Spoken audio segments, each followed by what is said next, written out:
మీరు మీ ఫ్యామిలీయే ఉండేదా? ఇంతకు ముందు వేరే ఫ్యామిలీస్ వేరే ఏమైనా ఉండేవా ఎవ్వరు ఇక్కడ? ఉండరమ్మా. పని వాళ్ళుంటారు. హ్మ్. పండితులు, పని వాళ్ళుంటారు. అంతే. అయితే పండితులు మాత్రం లేదమ్మా. ఇప్పుడు మొత్తం పాండిత్యం అని నేను గురువుల దగ్గర శిక్షణ తీసుకొని, మన హ్మ్. కాశీలో జునాగఢ్‌లో ఉంటారు గురువులు. హ్మ్. అక్కడ వాళ్ళ దగ్గరే శిక్షణ తీసుకున్నాను. మా రవిప్రసాద్ గురువు గారి దగ్గర కూడా నేను దశమహా విద్యలు ఆయన దగ్గర పొందాను. ప్రత్యంగిర, దశమహా విద్యలు, వారాహి ఇవన్నీ యజ్ఞాలు, పూజలు చేయడం మా గురువుగారు రవిప్రసాద్ గురువుగారు నేర్పించారమ్మా. అవి ఇప్పుడు అదే చేసుకుంటా దినదినం, దినదినం అభివృద్ధి చేశామమ్మా. కింద గూడా పోయి అమ్మ గుడికొక ఏమన్నా ఇయ్యండి అని గూడా చేసుకుంటారు. ఒక దసరా చందాకెళ్తేనే రూ. 50, రూ. 10, రూ. 100 రాస్తారమ్మా. హ్మ్. దసరా నవరాత్రులన్నీ దశమహా విద్యలు జేస్తాము. చైత్ర నవరాత్రులు జరుగుతాయి. ఆషాఢ నవరాత్రులు జరుగుతాయి. వారాహి నవరాత్రులు, మాతంగి నవరాత్రులు ఫిబ్రవరిలో చే ఈ 4 నవరాత్రులు చేసి, ఐదవ నవరాత్రి గూడా గురువుగారిచ్చారు. 10 విఘ్నేశ్వర్లు. హ్మ్. అంటే ఇంత మంచిగా ఒక క్షేత్రంలో భక్తులందరూ ఇక్కడికొచ్చే వాళ్ళందరూ గూడా బాగుండాలని, మన మొత్తం అందరూ బాగుండాలని, మన హిందుత్వమే బాగుండాలని ఇంకా సంకల్పం మేము యజ్ఞంలో పెట్టేటప్పుడు బార్డర్‌లో ఉన్న మన దేశాన్ని రక్షించే జవాన్ల కోసం మా గురువుగారు సంకల్పం పెట్టిస్తారు. వాళ్ళంతా వదులుకొనెళ్లి మన కోసం నుంచుంటారు. వాళ్ళు బాగుండాలని సంకల్పం పెట్టమంటారు. అంటే ఇప్పుడు చెప్పండి. దీని కోసం, ఈ భూమి కోసం ఎంతమంది అంటే కేసులేమైనా పెట్టారా? వాళ్ళు ఎంతమంది అని మీరేమైనా గుర్తించారా? లేకపోతే ఎవరైనా అడ్వొకేట్‌ని అప్రోచ్ అయ్యారా మీరేమైనా? ఇప్పుడు అడ్వొకేట్ అది కోర్ట్‌లో కేస్ జరుగుతుందమ్మా. ఇప్పుడు ఎండోమెంట్‌కి కలెక్టర్ గారికి నడుస్తోంది. హ్మ్. మన హైకోర్ట్‌లో. ఆయన హైకోర్ట్‌లో ఆయనేమంటారు ఖాళీ జాగాలున్నాయనేసి రాజు సగృహకల్ప వాడి మాటలినేసి ఇప్పుడు రాజు సగృహకల్ప కాదమ్మా అది. రాజు సగృహకల్ప ఇప్పుడు ప్రైవేట్ హౌసింగ్ బోర్డ్ అది. ఆహా! ప్రైవేట్ హౌసింగ్ బోర్డ్ అది గవర్నమెంట్‌కి పబ్లిక్‌కిచ్చేది ఫ్రీ ప్లేసెస్. ఫ్రీ ఇండ్లు గావవి. హ్మ్. 50,00,000, 45,00,000, 40,00,000కి పోతున్న బిల్డింగ్స్ అవి. ఓకే. అయితే ఇప్పుడు వాళ్ళు రాజు సగృహకల్ప గూడా అసలు లేనే లేదు. హ్మ్. వాళ్ళు వేరే వాళ్ళకిచ్చేసుకున్నారు. ప్రైవేట్‌కిచ్చేసుకున్నారు. మళ్ళీ రాజు సగ్గురాకల్ప మీద నువ్వు దేవాలయం ల్యాండ్‌ల మీద ఏంటి నీ అధికారం? హ్మ్. చాలా ఇది జరుగుతున్న మొత్తం లోపలే జరుగుతుందమ్మా. అయితే అందుకనేసే నేను అంటాను దీంట్లో అధికారులని చేతిలో పెట్టుకున్నాడు.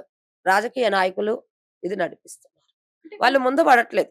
అంటే మీకు ఆహ్, ఏం కోరుకుంటున్నారు దీనివల్ల? అంటే మీరు ఎలాగో ఎప్పటినుంచో దీనికోసం కష్టపడుతున్నారు, పోరాడుతున్నారు. ఈ భూమిని మేము అమ్మము, అలాగని మేము ఎళ్ళిపోము అని జెప్పేసి అంటున్నారు. మీరేం కోరుకుంటున్నారు? అమ్మ ఇది మేము అమ్మనీయము, మేము ఎవరిని కొననీయము, మేము అమ్మము. హ్మ్. అదైతే ఓకే. ఎందుకంటే ఇది భక్తుల కోసం. ఈ వ్యవస్థలు ఇక్కడ మొత్తం అందరికి భక్తులకు వ్యవస్థ జరగాలి. ఎవరికన్నా ఇవ్వాలన్నా ఎలా ఉందంటే ఇప్పుడు మా అన్నయ్య వాళ్ళు జేశారు. సత్యనారాయణ స్వామి ట్రస్ట్ ఇది వైష్ణవి సత్యనారాయణ స్వామి మొత్తం అంతా ఒక ఉమ్మడిగా ఉండేది. ఎప్పుడైతే విగ్రహాలు బయటికి పోయాయో పోలీసోళ్ళ ధమ్కీలు, దబాయింపులు 2008లో ఆ గోడలు కట్టేసారమ్మ. 2007 ఎండింగ్‌లో, 8లో ఆ గోడలు జబర్దస్తి గట్టారు. గోడలు గట్టినంత మాత్రాన హైకోర్ట్‌లో కేసు మేము పెట్టుకున్నాక ఆర్డర్ వచ్చినాక నేను ఇక్కడి నుంచి ఎలా ఎళ్తాను? నేను పోరాడుతాను. మొత్తము సత్యం అన్నది బయటికొచ్చేదాకా నేను పోరాడతాను. ఇది కబ్జాలో ఉన్న వాళ్ళని గూడా అంటారు. మేము కబ్జాలో లేమమ్మా. మీకిప్పుడు అన్ని డాక్యుమెంట్స్ చూపిచ్చాను గూడా. నేను కబ్జాలో లేను. హైకోర్ట్‌లో జరుగుతుంది. హైకోర్ట్‌లో గూడా న్యాయం జరగకపోతే సుప్రీం కోర్ట్‌కి గూడా ఎళ్తాను. హ్మ్. ఎళ్ళేసి న్యాయం తీసుకొస్తాను. అంటే దేవస్థానాలకు ల్యాండొద్దు. వీళ్ళకు మాత్రం ఉత్సాహంగా, ఉల్లాసంగా ఉండడానికి ఎకరం ఇల్లైనా సరిపోదు. వాళ్ళకి అన్ని పార్కులుండాలి, స్విమ్మింగ్ పూల్లుండాలి, అన్నీ ఉండాలి. దేవాలయం దగ్గర భక్తులొస్తే కూర్చోడానికి ప్లేస్ ఉండొద్దా? వాళ్ళకి వ్యవస్థలుండొద్దా? వాళ్ళకెన్ని ఇప్పుడు బాత్రూమ్‌లు కూల్చారు. ఆశ్రమం ఇప్పుడిక్కడ మండపంలాగా కట్టాము. ఎవరైనా వచ్చి కూర్చోడానికి నీడగా ఉంటది. ఆ గోడలేం చేశాయి? అవి గూడా కూల్చారు. ఆ తర్వాత సెప్టిక్ ట్యాంక్ కూల్చారు. కొబ్బరికాయలు ఈ కొండ మీదకెక్కాక కిందికి పోవాలి. ఎంత ఇబ్బందవుతది. కొబ్బరికాయల షాప్ కూల్చారు. ఈ కమిటీ వైష్ణవి దేవి కమిటీ సెపరేట్ ఉంది. దాని ఆఫీస్ రూమ్ కూల్చారు. అంటే ఇప్పుడు మీరు కోర్ట్‌ని ఆశ్రయించారు. ఓకే. మీకు న్యాయం జరగకపోతే సుప్రీం కోర్ట్‌కెళ్తామనంటున్నారు. అంటే ఒకవేళ అక్కడ కూడా న్యాయం జరగకపోతే ఎందుకంటే రాజకీయ నాయకులు ఇన్వాల్వ్ అయ్యున్నారు అనంటున్నారు. జరుగుతదమ్మా. హ్మ్. జరుగుతది. చట్టాల మీద నమ్మకం ఉందంటున్నారు. నాకు చట్టం మీద నమ్మకం, అమ్మవారి మీద కూడా నమ్మకం ఉంది. ఇప్పటి వరకు నా ఇల్లు కూల్చాక వాళ్ళు ఇంకా ఖబర్దార్ అవుతారు. ఎందుకంటే మా అమ్మవారు వాళ్ళ మీద యాక్షన్ తీసుకుంది. చట్టము తీసుకుంటుంది. కానీ ఇప్పుడు ఈ కింద ఎవరైతే ఉన్నారో అమ్ముడు పోయేవాళ్ళు. ఎవరెవరైతే అమ్ముడు పోయే వాళ్ళని కూడా అమ్మవారు అమ్ముకోకుండా, కొనకుండా అమ్మవారు వాళ్ళని మాత్రం శిక్షించి ఈ కొండకొచ్చే ముక్కు రాసుకోవాలి. వాళ్ళకి అంత వరకు నరక యాతన పెడుతుంది. ఎందుకంటే మంచి పనుల దగ్గరికి ప్రహ్లాదుడి దగ్గరికి నరసింహస్వామి వచ్చారంటే ఇన్ని రోజులు ఎన్నో చేశారు. కానీ ఇల్లు కూల్చేదాకా వచ్చారంటే ఇంకా వాళ్ళ కౌంట్ డౌన్ స్టార్ట్. అంటే వాళ్ళ దగ్గర హైడ్రా ఎన్ని లక్షలు కోట్లైనా సంపాదించుకొని ఉంటారు. కోట్లు సంపాదించుకొని ఉంటారు. అప్పుడు ప్రాణము వెంటిలేటర్ మీద పడుంటే, ఆ కోట్లు వెంటిలేటర్‌కి ఏం చేస్తాయి? ప్రాణమే తీసుకోపోవడానికి యమధర్మరాజు పక్కన వచ్చి నుంచుంటే వాళ్ళకేం చేస్తాయి? లేకపోతే వాళ్ళ ఇంట్లో ఏదైనా వాళ్ళకి ఇబ్బందులు జరుగుతున్నప్పుడు ఆ కోట్లేం చేస్తాయి? ఆ కోట్లు అయినా దేవాలయాల ల్యాండ్‌ల మీద ఏంటమ్మా వాళ్ళకి దృష్టి? చేతనైతే వచ్చి సహాయం చేసి డెవలప్‌మెంట్ చేయండి. డెవలప్‌మెంట్ చేసి కావాలంటే దాంట్లో నుంచి తీసుకోండి. అంతేగాని భూములెందుకు మీకు? ఈ రోజు లేకపోయినా రేపు ఈ భూమిలోనే గదా మనం బోయేది. ఇప్పటి వరకు చుట్టుపక్కన అమ్మ దేవేందర్ నగర్, కైసర్ నగర్ అమ్మ 500 ఎకరాల భూములమ్మ. రాత్రి కట్టాలి. రాత్రి రెండో రోజు పడేస్తారు. మూడో రోజు అమ్మేస్తారు. ఇట్లా 500 ఎకరాల భూములు పోయాయమ్మ. మొన్న ఒక 10 ఇయర్స్ లోపల. హ్మ్. హ్మ్. ఇప్పుడు గూడా జరుగుతోంది. అంటే ఎందుకు హైడ్రా అని బయటకొచ్చింది? అంటే మీ ఇల్లు గాని, ఆ ఆశ్రమం గాని కూలిన వెంటనే హైడ్రా అని వచ్చింది. అసలు ఎవరు జెప్పుంటారు? అంటే మీడియాలో కూడా అదే హల్చలైంది. గుడి గుడిని ఇది కావాలని హైడ్రా అనేసి పాపం రేవంత్ రెడ్డికి గూడా తెలీదిక్కడ. ఈ కొండ మీద ఇల్లుంది, గుడి ఉంది. ఏమీ తెలీదు. దీంట్లో ఎంఆర్‌ఓ గారు కలిసున్నారమ్మా. ఇప్పుడు ఎంఆర్‌ఓ గారు సస్పెండ్‌లో ఉన్నారు. అమ్మవారు మంచి వరం ఇచ్చిందాయనకి. హ్మ్. ఆయన ముస్లిం. ఎంఆర్‌ఓ ప్లస్ ఆర్ఐ ముస్లిం. ఓకే. మరి ముందు హిందూ ఎంఆర్‌ఓ వచ్చినప్పుడు మీరు అటునుంచి అటే కట్టేసుకోండి అని ఆయన చూపించెళ్తే అటునుంచి వాళ్ళు అటే రోడేసేసుకున్నారు. హ్మ్. మళ్ళీ రోడేసేసుకున్నాక వాళ్ళకి మళ్ళీ దుర్బుద్ధి ఏం పుట్టింది రాజు సగ్గురాకల్ప వాళ్ళకి చుట్టుముట్టు ఉన్న రాజకీయ నాయకులే వాళ్ళని చేతిలో పెట్టుకొని ఈ పనులు చేపిస్తున్నారు. ఇంతేనమ్మా. అయితే మేము గూడా ఇక్కడ గట్టిగా భక్తులందరూ గూడా గట్టిగా ఉన్నారు. ఏ రోజు ప్రెస్ మీట్ అయితే జరుగుతుందో ఆ రోజు భక్తులు గూడా వస్తారు. వాళ్ళ అభిప్రాయాలు గూడా వాళ్ళు చెప్తారు. ఇది చెప్పండి. టీవీ వాళ్ళకి ధన్యవాదాలు తెలుపుతున్నాను. మీరు ఇంత దూరం వచ్చి ఇక్కడ ఇంత గ్యాదర్ చేసి మీరు ఒక ఇన్ఫర్మేషన్ తీసుకున్నందుకు చాలా సంతోషంగా ఉంది. ముఖ్యంగా ఇక్కడ గత 40 సంవత్సరాలుగా ఇదంతా గుడి స్థలము గవర్నమెంట్ వారు అలాట్ చేశారు. ఎప్పుడో దేవేంద్ర గౌడ్ టైంలో 1995 ఐ థింక్. అప్పటినుంచి ఉంది ఇది.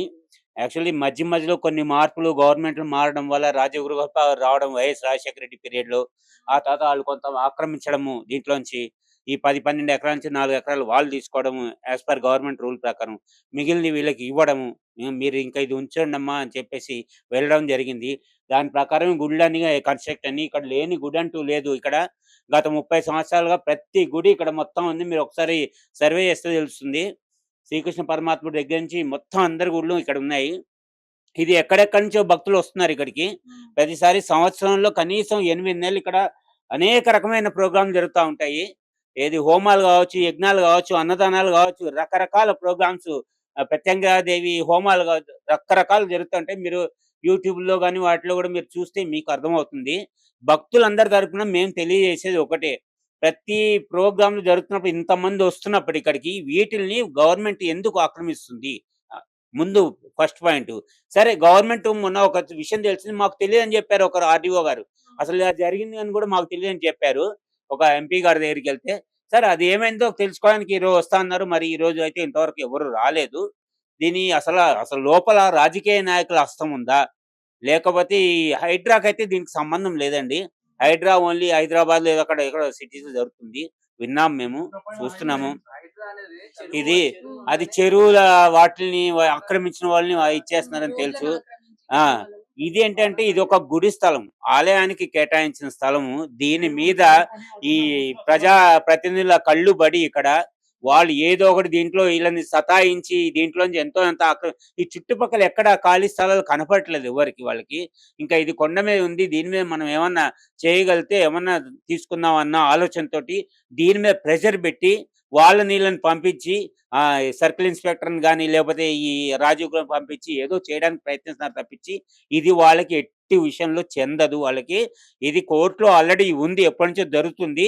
వాళ్ళు ఎంత ఆశించినా దీంట్లో నుంచి ఒక్క ఇంచు జాగా కూడా తీసుకోలేరని మేము ఈ భక్తులందరి తరపున మేము మనవి చేస్తున్నాం అమ్మ. దయచేసి ఇది అందరికి చేరగలిగితే ఈ న్యూసు ఈ ప్రజా ప్రతినిధులు కూడా చేరాలి ఇక్కడున్న లోకల్‌లో.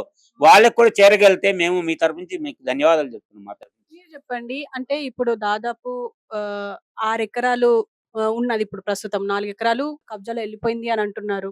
అంటే కేసులేమన్నా పెట్టారా? పోలీస్ కేస్ ఏమన్నా చేసారా? మేమేం చేయలేదమ్మా. కేసేసి తీసుకోరా?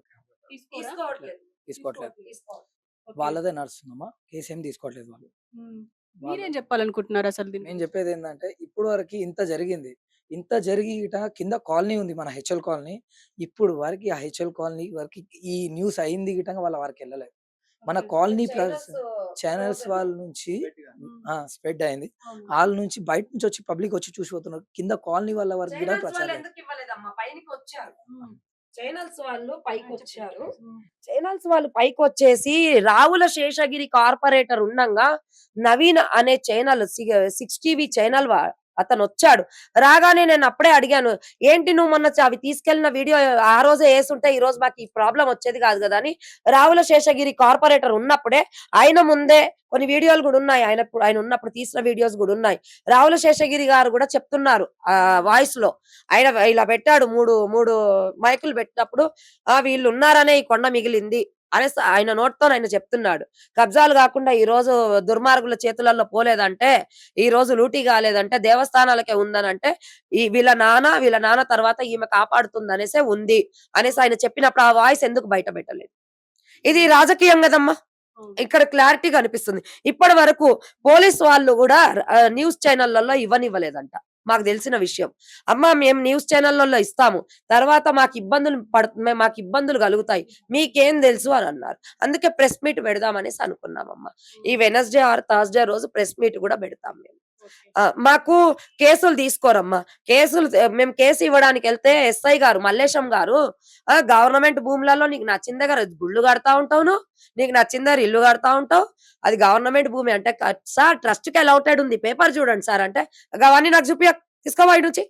ఇట్లనే. అంటే ఒక దేవాలయం దగ్గర మేము ఇలా పూజలు అవి చేసుకుంటూ ఈ స్థానంలో ఉండి, ఒక గురుమాత స్థానంలో ఉండి గూడా పోతే ఆడ చీడ పురుగుని చీదరిచ్చినట్టు మాట్లాడతారు. ఇంకా సీఐ గారికి చెప్దామని ఇట్లా ఫోన్ పట్టుకున్నానమ్మా. ఆ ఫోన్ బయట పెట్టరా అనేసి ఫోన్‌లు బయట పంపించేసి. మేము రికార్డ్ చేస్తున్నామేమో అని. అంత భయం ఎందుకు సార్ మీకు?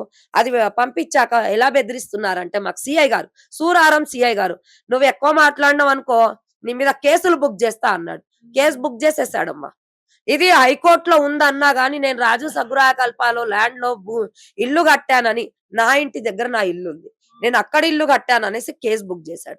కేస్ బుక్ చేసి ఎఫ్ఐఆర్ చేసుకొని నాకు నోటీస్ ఇచ్చారు. ఇంటికి నోటీస్ ఇవ్వలేదు. నాకు పోలీస్ స్టేషన్ పిలిచి జబర్దస్తిగా నోటీస్ ఇచ్చారు. హుహు. తీసుకోకపోతే ఇంకా కేసు.